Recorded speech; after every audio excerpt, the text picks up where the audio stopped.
Welcome to this latest edition of the Real Deal podcast. I'm your host, Cyril Gerald Quinn, episode 820 of the Real Deal podcast.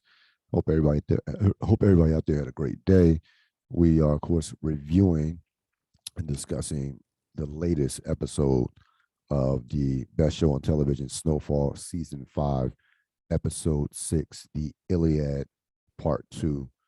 Um, just a quick recap, a quick overview before we get into the deep dive. Franklin also escape out of the tiger's cage due to some quick thinking and some quick thinking by Oso, who gets the guy killed by his own tiger, ironically, before he was about to hand the Oso and Franklin over to as dinner for the for Tony the Tiger. Um, we find out who is behind the hits. We'll discuss that, of course, in our deep dive. Franklin has just a bunch of issues. His fiance certainly is not feeling the getting shot at, and through a conversation with Sissy, decides to go in a different direction in terms of their relationship. We see Oso and Franklin, have some bonding over the course of the episode, and we also have to find out another reveal in terms of a betrayal by one Peaches. So, just a quick overview of what happened in the episode. We'll get into some deep diving and best scenes over the course of the podcast. Themes of this episode: survival and revenge. You heard on the last episode, Jerome says Franklin is a survivor, and we see Franklin use those skills effectively during the course of this episode. And revenge, we'll talk about that a lot because there was certainly revenge, or there was certainly some revenge going on or attempted, of course, with the 3 hits that we saw last episode, and I'm sure some revenge will be trying continuously. That will be a recurring theme throughout the course of as long as Kane Hamilton is a part of the show. And also could be some revenge on Peaches coming up for our guy Peaches. We'll talk about that. But survival and revenge also could have been, also could have. I mean, family is always going to be a theme on this episode, but these two, Franklin, Oso, and Teddy all end up surviving, and they had to use skills other than the gun when you look at these last 2 particular episodes. So those were the 2 main themes we'll discuss throughout the course of the podcast. We get to the deep dive. Yes, we finally meet the guy who was behind the hits. And Kane Hamilton, of course, he is the brother of Kevin Hamilton. I nailed this. I hate to pat myself on the shoulder or on the back, but I pretty much called this that it was somebody that was going to be connected to Franklin's past. It was somebody that knew Franklin very well, in terms of that knew Franklin very well. This was something that was years in the making. You remember Franklin shot Kev, and he had to kill Kevin. Like, let's not get it twisted. He had to kill Kevin. It wasn't like something that wasn't necessary. No, it had to be done. Kevin, remember, gave away the recipe back in season 2, but Kane wasn't trying to hear that at all. Kane, we'll talk about the scene later, but Kane Hamilton, of course, is out for blood. This is something he had been planning for years upon years. And of course, he had some help in terms of, we haven't had it confirmed yet, but you can pretty much connect the dots and say that he had some help in terms of Peaches, because Peaches is the only guy that knew intimately Franklin's layout, Franklin's schedule, who Franklin, meets with, who Franklin is close to. So I'm suspecting that I'd be shocked if Peaches did not, wasn't in cahoots with Kane Hamilton. Devon Nixon, and we'll talk about it. Like, I can just tell you right now who's going to be the MVP episode. In terms of, I'll just give that away, and it will be Kane and Devon Nixon. This character is a very calculated, very he makes Man Boy look like choir boy. Like in terms of just you can tell this guy's intelligent. You can tell this guy has just a quiet anger, a quiet just you know is describing him would be like describing like a quiet storm. Very calm, very again calculated, and very matter of fact. We're gonna enjoy this character however long he lasts. And I'm particular. I would have to think it's gonna be. We're in episode. We're already in episode 7. Next week, with 6 episodes in, and there are 10 for the season. So this is going to be an ongoing war between he and Franklin. He's Franklin's newest adversary. Um, and I think we're gonna love this character. This character, there's a lot of depth to his character. There's a lot of pain in this character. Think about it. This guy lost. He lost 2 family members basically at the basically not who are connected with Franklin. Kevin and a cousin that was slinging for Franklin that of course was stabbed back in I want to say it was season 3. I think probably even, I don't think it was season. I think it was season 3 that that his the cousin was stabbed. Kevin of course was shot in season 2. But I'm totally sold on this character. That Devon Nixon. We'll talk more about that in the MVP and also with the scenes. But this is going to be he's going to be a fascinating character to watch. He like I don't want to give away too much in terms of the scene. I don't want to step on that. But this character is definitely going to be someone to watch over over the course of the rest of the season. I'm glad, and I think they, I think he was introduced at an absolutely perfect time because everything is hitting the fan as far as Franklin's world right now with what's going on and what's transpiring. So looking forward to following this character and seeing how he's just going to come at Franklin, Satan, and his family. Best scenes. The Franklin Gustavo escape was kind of funny.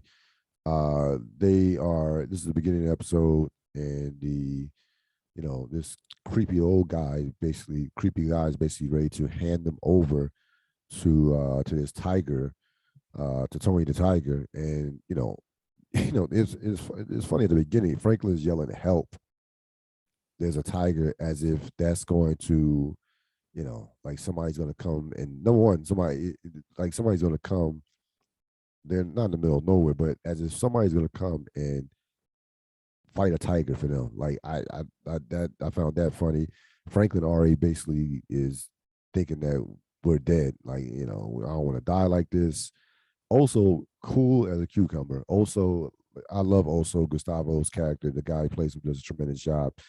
Also is just plotting on terms of thinking about how can we get out of here without, telling Franklin, without any type of panic. He comes up with a very clever plan. He lures the old guy, forces him to climb up on the gate, and then kicks the gate when the guy was trying to lift the cage for the tiger to get in. And the guy the tiger goes, the tiger doesn't care about, doesn't believe, it's not like a dog, doesn't have a master. Tiger sees some blood or sees some meat, he's going just directly for the, going for the gusto, going for blood, and he, bites the guy's leg off and finishes him off. And then we see Franklin and Gustavo escape a tiger and a crazy old man, and then proceed to get picked up by some of the gang members who tried to rob them in the first place in the last episode. So they get picked up by them. They knew about the money, of course, and they proceed to torture. I don't even say torture. They proceed to beat up Franklin and Gustavo. until a point to where Franklin says, "Hey, we found the money. I know where the money is. I'll tell you where the money's at." They leave Gustavo as cat. And I'm kind of combining some scenes here, so I'm basically combining like two scenes here. So bear with me. I know this was not one scene, but they leave Gustavo. They hold Gustavo captive for insurance. Franklin takes him, and this was, this was just you can question Franklin's judgment. Saint Franklin takes them back to the house where the tiger was at, and for like, I guess he just felt like this was a move that he had to do. He wasn't going to give them the money, but the tiger kills one of the dudes. Franklin gets the drop on the other one, and then proceeds to call Jerome, and Jerome and Leon help Gustavo completely. Gustavo help Gustavo break Gustavo out, but they leave the other guys who kidnapped him alive. So a lot going on from that standpoint. Listen, a lot of people. I've heard the internet, so I'm not gonna go. The tiger thing, I'm not gonna go too crazy about that. There were some people that had problems with it, saying it was out a little bit outlandish, and at the end of the day, it's still a television show. I think one of the goals of this season is to put Franklin in as many precarious and difficult positions possible, and you as an audience is supposed to be like, how in the world is he going to get out of this? Similar to like Breaking Bad, to when the writers would write Walter and Jesse into a corner, and you're saying like, how in the world are they going to escape this? So I think this thing is kind of similar to that. So you're going to see Franklin in a lot of jams that you say, not supposed to get out of that. It's still a television show, and who knows? That tiger story could have been true. Some of the stuff that happens on these type of shows with these, because this is loosely. Let's be honest, we know this is loosely based off Rick Ross, the real Rick Ross, not the rapper, drug dealer Rick Ross, or ex-drug dealer, I should say. He's completely reformed now, as it has been for a while now. We loosely based off his life. But again, he has had issues with the show. Recently, I thought they recently reconciled. I think Snowfall recently reached out to him not too long ago. But I'm not going crazy in terms of how. I'm not going to say the tiger thing was outlandish. Um, you see Gustavo and Franklin really bond in this episode. We knew they've been relatively close. There also was a scene where Gustavo, we find out that, and we kind of knew this, that Gustavo did not have any idea that Teddy Mack was taping Franklin that one time when they met for the drop at the warehouse. So Gustavo basically says, I'm surprised you came back for me. Franklin says, there was a point where I didn't trust you as well, and then they kind of they discussed that over the course of their car ride. Veronique and Sissy. So before Franklin escaped, and before obviously everybody is in a somewhat panic to try to get Franklin back. Sissy pulls Veronique basically aside in the club and basically says, "Hey, this is the life. This is the part of the life, and you and your unborn child almost got killed, and this will not be the last time something like that happens." So that she plants that seed in Veronique, and we of course know what that would lead to later on in the episode. Avi and Franklin, of course. So Franklin is ready for, basically, is looking for protection. This is even before he knew about Kane, but he's looking for protection in terms of like more protection for security for his family. Already suspected that Peaches could have flipped. He goes to Avi, and again, Avi, the old head playing, basically playing mentor. Basically says, I'm a soldier. I'm a soldier. I go from war to war. I never was married. Never had any kids. This is who I am. You, on the other hand, and Franklin, they discussed, the baby. They discussed that, but basically Franklin says he tells Franklin, "Hey, you when I first met you, I knew you basically could be anything." And that is, that's a lot to deal with. That's when you have so many talents. And I think again, Avi is playing the mentor here, and I think it's kind of like a under. I think Avi is basically telling Franklin that it's hard to be in this lifetime. It's almost impossible to be in this life with attachments. Avi basically says, I don't have any attachments, no wife, no kids. You have a fiance and about to have a kid. I think that was kind of the message that he was sending to Franklin. Also, paying Franklin some respect in terms of how much talent Franklin does have, and all the years they've been working together from that standpoint. So again, another mentor-like moment for Avi. We saw it early in the season when he had a talk with Leon, and we see this with Franklin as Franklin is ready. Franklin is beefing up security. Franklin and Veronique. So Franklin, they have scheduled to have ultrasound. Franklin goes home. Veronique has already left. Of course, Franklin does not have any idea that of the conversation between Veronique and Sissy. They do the ultrasound. You can see how emotional Franklin is, as they realize that the baby is healthy, the heart is beating.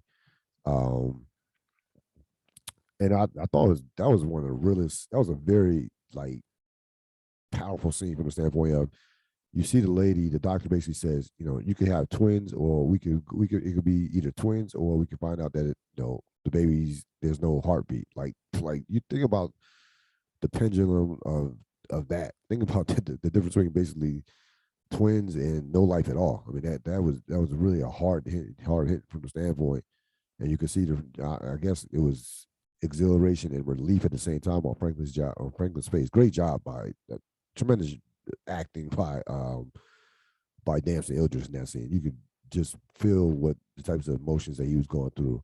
So they have a conversation. Veronique basically says, I have to separate from you, minus us, being as business partners. I can't do this from the standpoint of, you having this target on you, and if you have a target on you, it's a target on us.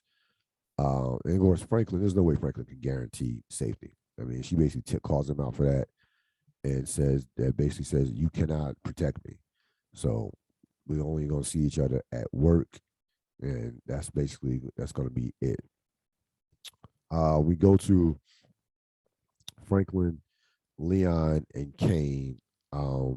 So through Diamond in Dallas, they find out that Kane is out, and that the word on the street is that Kane was the one who engineered the hits and was behind the hits. Franklin makes that connection. Also, Louie, we know how smart Louie is. Basically, says that he couldn't have done this without inside guy, and then inside man. And then they find out, they go to before they meet up with Kane, they go to Franklin's money place, the money house that Franklin had in episode 1, that only he and Peaches knows about. Remember, Peaches is missing, right? Peaches has been missing for the last couple of episodes now, and the money house, which had $5 million for it, $5 million in it, all of that money is gone. So now that's confirming that Peaches did betray Franklin, and more than likely he gave Kane the information on that allowed Kane to set up those and execute those hits, or attempted hits, on Franklin and his family. So Franklin, Leon, Kane is coaching football, Pee Wee football, surrounded by a bunch of goons, bunch of his guys. They give Leon and Franklin a warning before they even approach Kane. And this scene was just a perfectly constructed scene. Devon Nixon, who plays Kane, we know who is the son of Norm Nixon. He's also on Winning Time, the Lakers series right now, as he's playing his dad, Norm Nixon. Of course, you remember Same Devon Nixon that was Fletcher in The Bodyguard years ago. He absolutely owns this scene and basically lets Leon and Franklin know, hey, we grew up together. Um, Lil Leon, Frankie. Um, I basically tells Franklin, hey, I know you killed my brother. I lost my cousin. They wouldn't let me go to my cousin was stabbed working for you. They wouldn't let me go to his funeral. I was in solitary. When I found out about Kevin, I was too angry to go to the funeral. So I just basically been plotting all these years and waiting. And basically, I mean, he basically came out and said that, like, yeah, I did this. Um, Apologizes for the shots that that was taken at his mom. He that was taken at Sissy. Said that, and he basically says, "Hey, next time we'll have better people to get it right." Franklin, tries to play it cool and tries to somewhat make a peace. But Kane is not hit. Kane is at the point of no return from that standpoint. He's not trying to hear it. Um, Franklin makes a bail threat saying we can come at you, and Kane basically says, listen, I'm not. You see me hiding? I'm right here, right now. You know it's me. Basically a declaration of war. So again, this was a perfect scene in the episode. Uh, Devon Nixon owns this entire scene, and that's why he was, is going to be the MVP of this episode, just in one scene.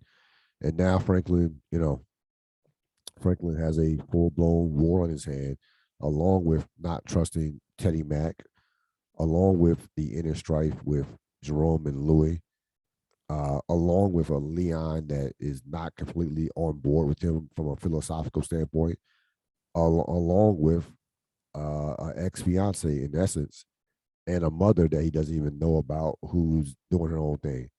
So you see, again, I think that this season is just showing like, yeah, Franklin's accumulated all this power and wealth, but he's having the floor beneath him is falling, and is the ground beneath him. He cannot. There are things that are just completely out of his control. And again, we have what 4 episodes left. We're gonna see what happens. Let's go. MVP Kane, yeah, MVP Kane Hamilton, without question, just completely owned the scene. Just again, those execute. He execute the hits, uses peaches to do it. We'll see. We'll see in the next couple episodes or the next episode whether or not they can find peaches. That'll be interesting to see. Um, but these next 4 episodes are going to be just ridiculous. So we can kind of eliminate the Peaches HIV thing. I think it's fair to say maybe Peaches was plain sick, and I don't think that I don't think that we're gonna see that storyline as far as Peaches having HIV. I think we can kind of put that to bed. I'm gonna be honest with you. I don't care about the Teddy Mack relationship with this doctor. I just don't care about that storyline. I get it. She's attracted to him, and she didn't want to tell. Feels comfortable with telling him now that he's single and she's doing her own thing. I just don't. That storyline just I could care less about. To be honest with you, the scenes Teddy Mack was in was to me were just a waste. Absolutely, just I could care less about those 2 scenes that he was in.